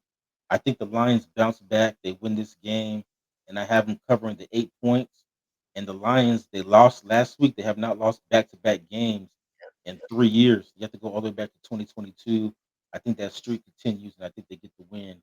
And again, they're trying to keep up with Chicago and Green Bay in their division, so they can't mess around in this game either. I agree. I'll keep it simple and match you. Lions win this going away. This is a 41-10. It's gonna be a Yeah, bad one. And let me not only they pissed off about losing last week, but it's also a revenge game because they Washington got them in the playoffs. let me clarify this. It didn't matter if Jaden Daniels played healthy in this game. It was a 41-10. They're Yeah, going they're going to bomb these boys. This is the only blowout I probably see this week. This ain't gonna be good. So, I I mean, obviously, got the Lions winning. The Lions are loaded. The Lions will be one of the top 4 teams remaining in the NFL unless they run into the Rams previous to that situation, depending on matchups. But I got the Lions or the Rams as the top 2 teams in the NFL. I just have a funny feeling it's going to be an NFC West versus AFC West showdown. I told you that. But the Lions, by far, I think are the second best team in the NFC. yeah. I think the NFC's whoever wins the NFC is either going to come from the North or the West. Yeah, Those are the two best divisions in football. agree. The only problem though is that they might spend the season just beating the hell out of each other, and that might make it easier for the Eagles come playoff time. This is But true. yeah, but those two divisions, man, all three teams are going to be tough. But I'm with you though. I think the Lions get this game. I think their defense is also getting healthy. That's something that people are not talking about. Yeah, They had a lot of injuries on defense, and those guys are getting healthy. And it's the opposite this year for Detroit because last year they lost all those defensive players late, and it affected them in the playoffs. This year they lost all their defensive players early, and they're starting to get them back as we get hit to the stretch run here. For sure, for sure. Like that's the thing. I think last year, um, those injuries is what really prevented them from potentially winning the Super Bowl. Yeah, they have 15 players on just defense on IR. Yep, I think that NFC Championship game should have been the Rams versus Lions that everybody wanted, but it just the Rams just I'm gonna say they blew that game because just like this year they had the Eagles that game too a couple of times and just gave it up. Especially when they was about to take the lead and Kyron fumbled, but that's nor here nor there. And I Yeah, think that the honestly, going into Lions, that game, I knew the Eagles were going to the Super Bowl because they're the Commanders. They're in the same division with them, so they've seen them 2 times a year. yeah, I just knew they're gonna blow them out. and yeah, and then the Lions, they lost that game because they was too injured, man. It just finally caught up to them. But they won't have that problem this year. They're gonna squash them. I got you. All right, so we'll move on. The next game is the game we're gonna be watching closely. The LA Rams 6-2 at the San Francisco 49ers 6-3. The Rams are 6-point favorites in this game, which is surprising to me because this is a divisional game. So surprised that the point spread is as high as it is. But the Rams are 6-point favorites on the road. Brock Purdy, they said that he could play tomorrow. I'm not sure if they made it official yet. Let me look it up. I wouldn't play him if I was them. No, actually, they just announced 2 hours ago. Kyle Shanahan announced that Mac Jones will get the start Yeah, next tomorrow. week is when they announced his job. Yeah. It's So coming. yeah, Kyle Shanahan announced that Mac Jones will start tomorrow, and that he's hoping that Brock Purdy will be ready next week against the Cardinals. We'll see. Sounds like the same shit Kyler Murray's coach said last week. But That's what that sounds like the same shit Kyle Shanahan says every week. fair to say. But with that being said, um, Rams are gonna win this game. I'm pretty fairly confident in that part. The typically I would say this is gonna be a closer game, but what the vibes this is giving me is the vibes I seen last week when the Texans was favorited over the Broncos and we was looking at it like what the hell? Like we knew the Broncos was gonna win eventually, but bro, there was something there where it's like those first 3 quarters, if you bet 3 quarters on the Texans, you came up, right? Yeah, And I believe this is another signal where they think the Rams are going to jump on them. So I have a funny feeling the Rams will cover this. I don't by any means think this will be a blowout, but I'm thinking maybe 27-20 and they do cover. So I'm going to go with the Rams covering it. yeah. The reason why I'm surprised about this point spread is that historically, at least since Kyle Shanahan and Sean McVay have been coaching both of these teams, these games are always close. Uh, So they're normally decided by a field goal or so. It's very rare that these two teams blow each other out. And So the, for it to be a 6-point spread, that surprised me because I could see this being like a 26-23 game like it was the first time. yeah, and the in San Francisco. Yeah. So I So think, go ahead. and then I mean not Mac Jones. Yeah, Mac Jones. He lit us up the first time we played him too. He's starting again. As far as the quarterbacks go, at what point do you if you're the Niners, do you just like tell Brock Purdy like, you know what, just get the surgery on your toe, we'll shut you down, and we'll write it out with Mac Jones because it seems like every week It's Brock coming. Purdy's trying to come back, and every week Kyle's like, nah, we're gonna stick with Mac. It's coming. He might be sticking with Mac a lot longer than the next couple of weeks, but I guess it comes down to the contract situation, how bad the team is. Maybe he's just pushing himself too hard, and they're like telling him, "Bruh, slow down." You know what I'm saying? But I don't know. I think there may be a change coming there as far as that. But I think with Doesn't help him though. What hurts him too is that Mac Jones is having the best season of his career. yeah, and there's two things here as far as the spread. The Rams are 7-0 their last 7 games on the road, I think, as home favorite or road favorites when they're favorite on the road. And where they lost the first game to them and we was up on them. I think that plays a factor into the spread as well because I think we know we could step on the gas. Just this time, don't put your foot on the brakes once you do, type of situation. But with that being said, that spread is a dictation of what Matthew Stafford has done the past 2 weeks more than anything. It's 9 touchdowns, no interceptions. In the season now, he's at 21 touchdowns, 2 interceptions. They don't have anything to stop him. The Devontae Adams connection has finally meshed. Puka is healthy or playing, anyways. Ferguson's starting to spread the field. The other tight ends are playing. You got 2 running backs averaging 4+ yards a carry. It just might be too much for the Niners with the injuries, and I think that's why the spread's there, especially with Matthew Stafford playing arguably the best he's ever played in his life. So Yeah, I said this about Matthew Stafford too, and it surprises me. He's quietly having an MVP season, yeah, and nobody's talking about him being MVP right now. The conversation is between Patrick Mahomes and Jonathan Taylor, and I can understand Jonathan Taylor 'cause he's having an unbelievable season. I don't understand Patrick Mahomes. yeah, I I don't mean, either. and if you want to give it to a quarterback, Matthew Stafford's been better, Yeah. Jared Goff has been better, You know what I even Baker's been better. You know what I think hurts these people, and I think why Baker would be my leader right now because the no wide receivers. I think specifically what kills Stafford, bro. You're throwing to Adams and Puka, arguably two of the top 5 best wide receivers in the NFL. And the sad part about it, and this I don't believe in because I think the office goes through Matthew Stafford.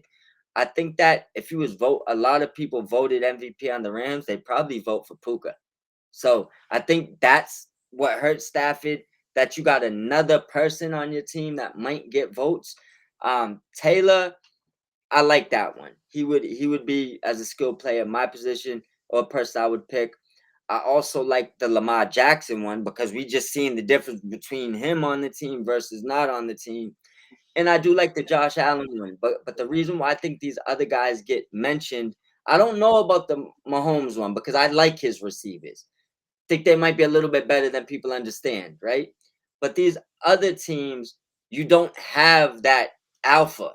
So it's like when you look at like a Josh Allen or a Lamar Jackson, he ain't throwing to Adams. He's not throwing to Puka.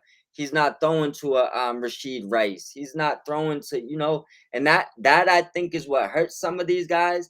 And if had Baker had Mike Evans and all those guys out there, I think it would hurt him too. The fact he hasn't had none of those guys and Bucky's been gone, I think he's probably the MVP right now in my mind.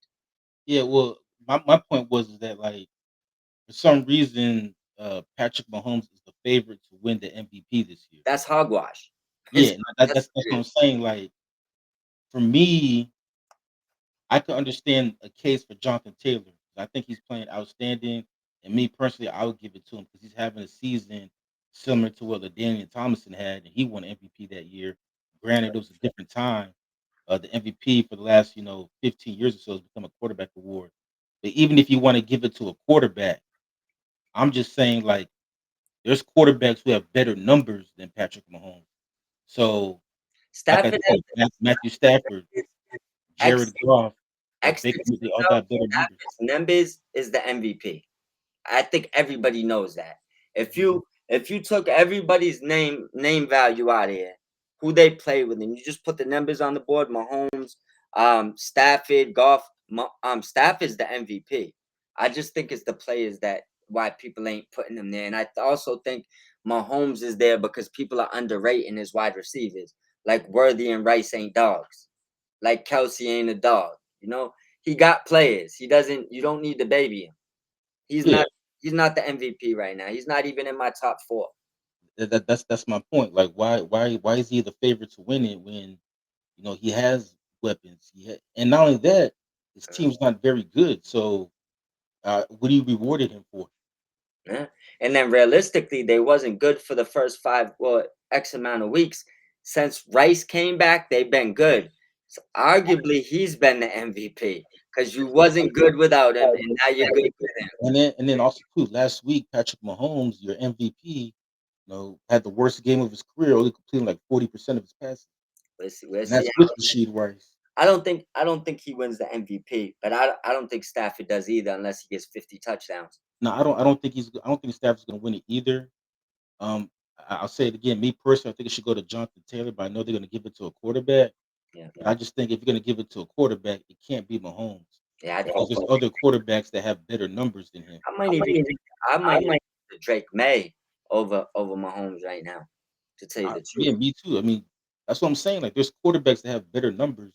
If you 100%. want to use the part like, okay, they don't have weapons, you can give it to Josh Allen again. Lamar, because like you said, that how bad the team is. Yeah. I made a joke with you a few weeks ago. They should give it to Joe Burrow because the first 2 weeks of the season when he was there, they looked like a Super Bowl contender. Now They they, fell off a cliff. yeah, like so I've never seen a team who got worse defensively because their quarterback got hurt. Me neither. It is what it is, but shout out to them. So, but yeah, so we both got the Rams winning this game. But I'm gonna pick the Niners to cover though. I think they can stay within 6 points. I think it's gonna be coming down to like a last second field goal or something. I agree. I agree. All right, so then the Sunday night game we have the Pittsburgh Steelers at 5-3 at the Los Angeles Chargers 6-3. This is gonna be a Steelers home game. Even though it's gonna be played here in LA. The Chargers, however, are 2.5 point favorites. But bad news for them though, Joe All out for the season. He just had ankle surgery. So They're they're night he and day without him. It's yeah, crazy. man, he got hurt. He came back for 2 weeks, got hurt again. Now he's done for the season. They're They're crazy. still on their third string running back too, because Najee Harris and I forgot who their second Hampton running back Hampton is. will be back in a week or two. And Vidal's been up and down, so you never know what you get. He's a mixed bag. Yeah, so far it's just been like Justin Herbert or bust. Yeah. Now I will say the Chargers they are getting healthier on defense. I think Khalil Mack came back either last week or 2 weeks ago. I Yep. can't remember. 2 weeks ago. And they're supposed to be getting Darwin James back too at some point. Yeah. They'll be all right. This a pretty easy prediction for me. Who you got taking this one down? I got the Chargers winning this game. The Steelers they have not been impressive to me. We talked about it earlier. They forced 6 turnovers last week against the Colts and still only won that game by a touchdown. Yeah, You force 6 turnovers, you got to blow a team out like 54 to like 10 or something. I agree. I definitely agree. And I then mean, the Steelers defense hasn't looked good either. they paid everybody on defense too, and they still don't look good. Yeah, but they paid older players. No, their big moves was Ramsey. Jalen Ramsey, who's 30 plus, Darius Slay, who's 30 plus. Yeah, yeah. That I mean, they made some of the wrong moves. They like to be mid tier. They like to be a 9-8 type of team. But I think this game, even without Joe Alt, Herbert's going to be too much for them. I don't think this game would be close. Might not be a blowout, but I don't think that the Steelers will really have a chance to be in this game at all. I think that the Chargers will win it pretty easy, cover the spread without it being a blowout. But I think they'll control the game. Yeah, the spread's only 2.5, so I think they'll cover. They could I've seen some Steeler fans online though. They're starting to lose their patience with Mike Tomlin. They bring up that like they haven't won a playoff game in a decade. Yeah, that's good luck. They won't be winning one this year. Nah, but also too good luck because the Steelers historically don't fire coaches. They let you stay there until you want to Oh, retire. yeah, Tomlin ain't going anywhere anytime soon. He's still a top probably 7, 8 coach, but he needs to tell the organization he wants to rebuild, and they'll probably tell him it's okay, Mike. You didn't have to keep fighting to win 8 games every year. Rebuild, bro. You're not gonna get fired. You good. Like that's what I think he needs to do. He needs a full-fledged rebuild. They're one of those teams that been like trying to just float and they don't want to like start over, so they just always mediocre, not good, not bad, you know? Well, I think where they messed up though was that they gave up on Kenny Pickett too early. Oh, Like you draft Kenny Pickett to be Ben Roethlisberger's replacement, but yeah, then after like 2 years, you give up on him and you trade him away. yeah, Your answer was Russell Wilson last year, yeah. and then you get rid of Russell Wilson and you bring in a quarterback who's even older and Aaron Rodgers. Stupid is what stupid does, man. You got the Chargers covering easy too. Yeah, I'd say it's uh, like a 8. They'll probably win by 7, 8 points. yeah. I mean, they cover this game fairly easy. Yeah. All right, and then the Monday night game, which should be a good one. We have the Philadelphia Eagles 6-2 at the Green Bay Packers, who are 5-2-1. The Green Bay Packers are 1.5 point favorites, and at the time, Yeah, I was actually pissed off because I was mad that the Packers were playing for a tie in that Cowboys game, yeah, but that tie might actually help them because that tie could be the reason why the NFC playoffs go through Lambeau this year. 100%, 100%. But who do you have in this game between the Eagles and the Packers? Um, I same thing. I think we've been saying this all year. I don't believe in the Packers. I got the Eagles winning this game fairly easy. I mean, it could go the other way around, and I see that because I've seen two versions of this Packers team. One that looks pretty good, and one that looks meh. You know, Eagles are pretty consistent. Even when they look bad, they still usually win. So I'm gonna go with the Eagles pulling out this win. Obviously, they're the underdog, so there's no spread involved. I expect them to win the game. Um, I'm gonna go with the Packers. I think the Packers will pull it off. This is kind of a revenge game because the Eagles did beat them in the playoffs last year, That's true. and nobody's really talking about it. But remember, it was the Packers who came to the league and was like, "We should get rid of the tush push." Yeah, And they kind of pushed that in the offseason.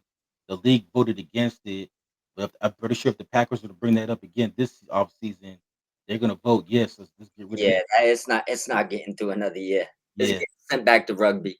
So, yeah, because I know a lot of Eagles fans thought the Packers were some bitches for Yeah, even putting that, for even bringing that to the NFL's attention. But I think the Packers bounce back. The Packers are still the favorites to go to the Super Bowl, yeah. and I keep saying I don't see it. They show flashes, but it's not consistent. Like they have games like they had 2 weeks ago against Pittsburgh, where it's like, okay, I can see this team going to the Super Bowl, and then they have games like last week where it's like this team would be lucky to even win a playoff game. 100%. So it's like you don't know what you're gonna get, but I do think Michael Parsons will have a good game, and I think he will wreck havoc. He knows this Eagles team fairly well. They're in the same division for like the first 4 years of his career. I think he gets after Jalen Hurts. I have not looked it up yet. I should let me do that right now. I'm not sure if AJ Brown's gonna play. I know he missed last week. I'm not Uh, sure. I think he's there. I don't even think him not playing has anything to do with the injury. He might have been trying to get traded. yeah, Yeah, well, he's there good. were some trade rumors, but they did not trade him. Yeah, he said that he was willing to be traded to the Patriots. I told you, didn't I tell you that before the season Yeah, started? yeah, Grew up a Patriots fan. It's like, come on. When yeah. do you ever see an Eagles player posting Instagram stories that someone sent him an autographed Patriots jersey and he's smiling ear to ear? Go look at that video. Like he wanted to play for the Patriots his whole life. So I'm sure if he could pick somewhere, that's where he's going. Yeah, so the Eagles are saying it's a game time decision, but more than likely he's gonna play Monday night. Yahoo already has him cleared on fantasy. There's not even a queue beside. It's like, And you never know, he might come out Monday night and that hammy might be bothering him again. but that's what I'm telling you. That's not what I'm saying. Now, give me your best bet of the week. I throw mine out there quick. I think the best bet of the week is probably the Chargers over the Steelers, but I'm not gonna take that. I'm gonna get risky. I'm gonna go with the Jaguars over the Texans due to the fact that it's Davis Mills starting and the spread's only 1.5. For me, it's the Lions and the Commanders. I think the Lions easily cover that 8 points, we said it earlier, but I think this game's gonna be a blowout. So I think the Lions will get the pick of the week. For sure. I'm about to shout out the sponsor. Then you're gonna let everybody know where to find us. Then I gotta run out to the store real quick to get some goodies, and we'll jump right back on in like 15 minutes. But first, I want to shout out our sponsors, W Energy. Anybody feel free to go over to wenergy.com, get onto their website, use the code below, Mob Squad 508. It will give you 10% off all W Energy purchases. It also helps us as well, um, helping us bring you this content. You also can find us on X. Both of our links are below at Mob Squad 508 and at Inspector_Ant. That's on Twitter. Now, where else can they find us, bro?